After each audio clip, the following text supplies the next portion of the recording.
Listening is one of the most critical of the interpersonal communication skill sets.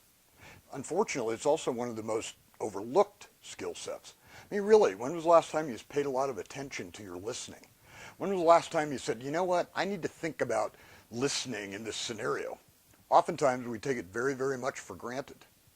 Now, we're going to focus on two pieces of the listening equation. First is preparing to listen. First thing you have to do when you prepare to listen is your physical positioning. You want to make sure that you are kind of squared up with the other person. You need to make sure that you're facing them. So those chats that you have walking down the hall, those really aren't very effective because there's a great deal of information that's being lost in those. Make sure you have good legitimate eye contact in the process, and make sure that you're very much focused on the message package of the sender. Second part of good listening is going to be answer preparation, or more accurately, elimination of answer preparation. You got to put your mind in neutral. You got to stop pre-formulating responses based on who the sender of the information is, or based on some of the picking out little pieces of it and already having an answer ready to go on your lips. Many times that's a process called assumptive responding. You pick out just a few key pieces of data, and then you already have an answer to fire off. Unfortunately, many times that answer is incorrect. Now, the next piece of preparation is about eliminating distractions. And in this day and age, we are surrounded by distractions.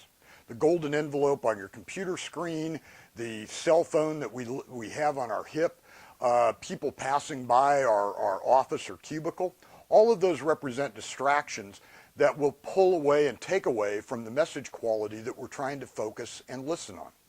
If we are really serious about focusing in on the sender of information, we need to eliminate or reduce dramatically those distractions. The other thing I want you to think about is if the message that you're to be receiving is very important, that means you should take extra care in eliminating those distractions. The second part of good, effective listening that I want to talk about a little bit today is validation. There are a couple of things in validation to consider. First is a positive validation response. What that means very simply is as you hear certain pieces of information and as you process it, acknowledge that information by a positive response. Say something like, wow, that's really interesting. That's cool. But by doing so, first of all, you're saying that you're listening and engaged. Secondarily, and maybe most important, you're telling that person that you value that information and you're making it easier for them to provide you with more information. The final part is a final closing acknowledgement. That is usually expressed in form of an agreement or empathy statement that indicates that you have heard and processed the entire piece of information that was shared with you.